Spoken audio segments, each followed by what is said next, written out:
Sen elə bir vaxtda rast gəldin mənə, qurumuş bulağam, bulanmış suyam.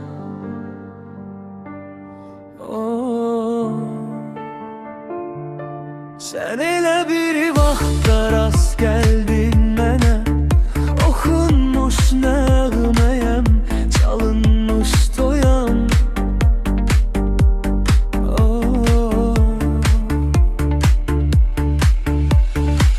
Nə gücüm çatdı ki səndən yapışam,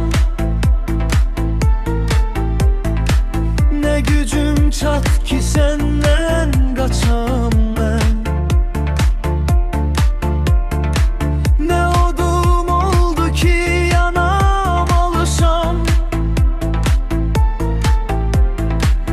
Serim oldu ki cavanlaşam mən. Sen elə bir vaxtda rast gəldin mənə, ömrün payız vaxtı xəzəl çağıydı.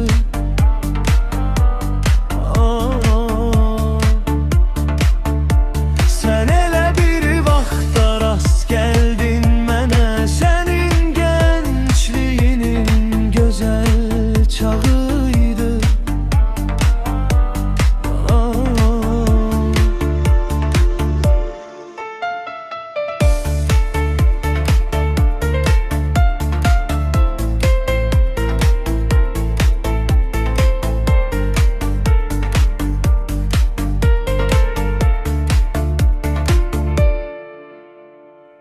Ne diyebildin ki tutmaz sevdamız,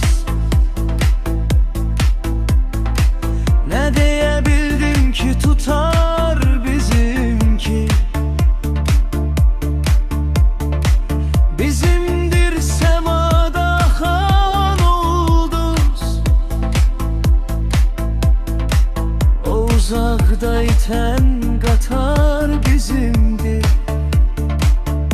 Sen elə bir vaxtda rast gəldin mənə, dayanıp durmuşdum yol ayrıcında.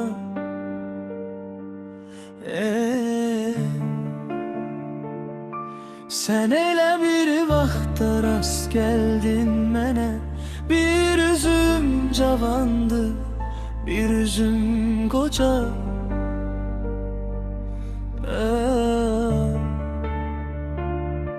Sen elə bir vaxtda rast gəldin mənə, ömrünü eşq badəsi içilmişdi.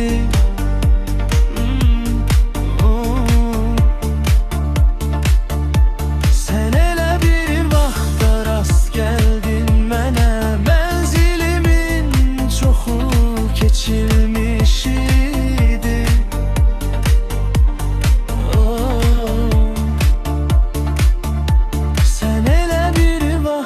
Rast gəldin mənə, ömrün payız vaxtı xəzəl çağıydı.